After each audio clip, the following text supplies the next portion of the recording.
meat, we would take and salt it down and smoke it, or in later years we called that liquid smoke. And then we'd tie these hams and side meat and everything like that up in sacks and hang it up in the smokehouse so the flies couldn't get to it. Because they did, well, they'd make maggots. Maggots, right. Yeah. But, we butchered we butchered several hogs a year.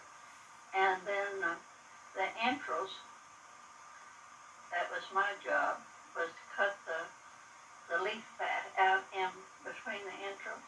Then we would render that, and that's what we used to make our life soap. We washed clothes with.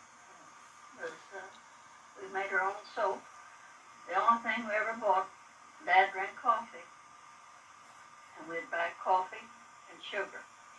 And we had our own cane patch, and we'd go out there in the fall of the year, and we had to strip the leaves off the cane. Then it's kind of like a broomstick, the cane. Right, yeah. And we would haul them to the molasses mill, and they had an old mule, and he'd walk around, and they'd stick them stalks in there where it would grind and squeeze out the juice out of it. And then the man made the molasses, and he'd start up here and put in the batch, and then it'd cook, and then he'd open up a little gate and let it go into another one. And by the time it all got down to the other end, but it was thick enough, it was done. And then he drained off, and we had a 60-gallon barrel of molasses every year, and we made taffy and popcorn balls, and used it for gingerbread, cooked, and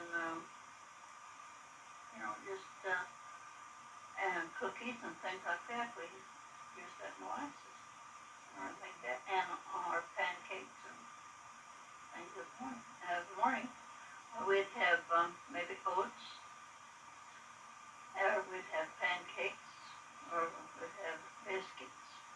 And every day we had beans, either white beans or colored beans, and potatoes for our dinner, and maybe some other kind of vegetable, cabbage or turnips or something.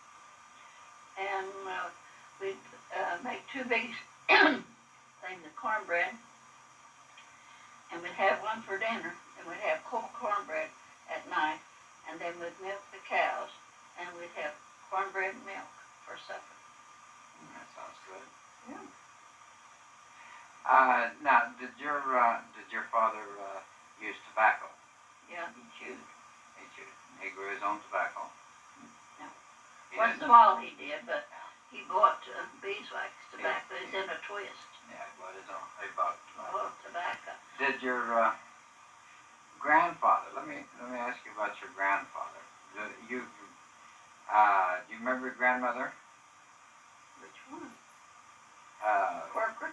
Well, either one, yeah. Well, she come back in 1913, and she told my mother that she was coming back to die on March the 15th, 1915. Where was she? She was out in Oregon. She had moved to Oregon? Yeah, when I was a baby. Okay. And she had married a man by the name of Porter, because Corcoran had died. She took Aunt Grace and Uncle James and Uncle John with her out there. And Aunt Grace lived in Twin Falls, Idaho, till she died. And Uncle John lived in Klamath Falls, Oregon. And Uncle James lived in Jig Harbor, Washington. Uncle John lived in Klamath Falls, Oregon. The other one, Jig Harbor, Washington. And both of them, well, Uncle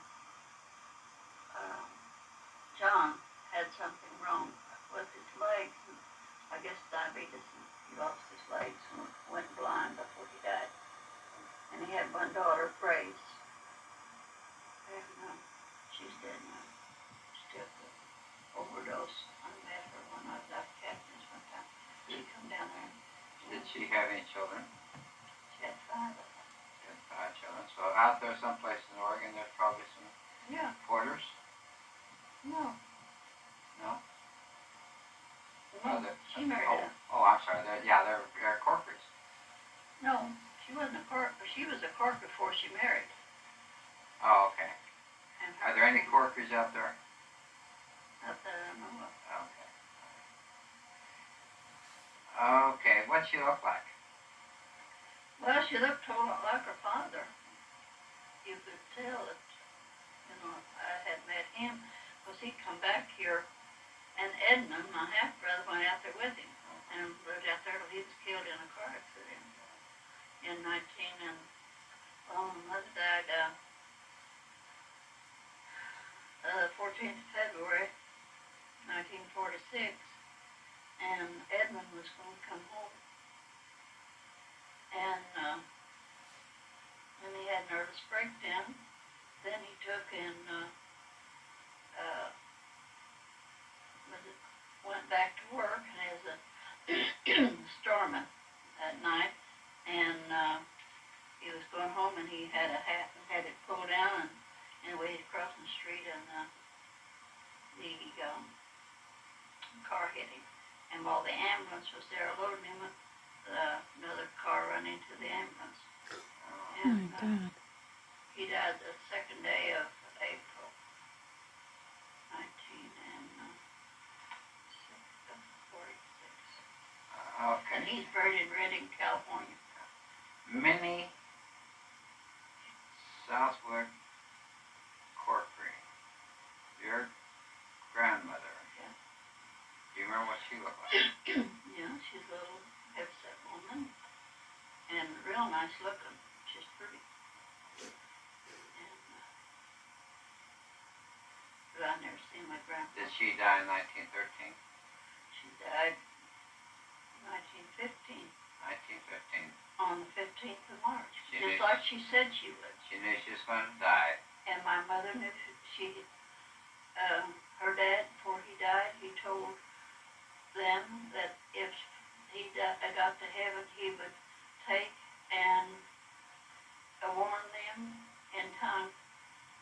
And 2 years before my mother died, she's laying in bed one night, and there were 2 gold butterflies flickered right up like that. And one had the face of my sister that's dead, Olive, and the other had the face of a baby. And she said they come up, done that twice, and went back, and she told us the next day, and she wrote it down on the calendar, and said that that was a warning. And Dad said, oh, he's dreaming. And she said, no, it wasn't. It's wide awake. And she said that was a warning.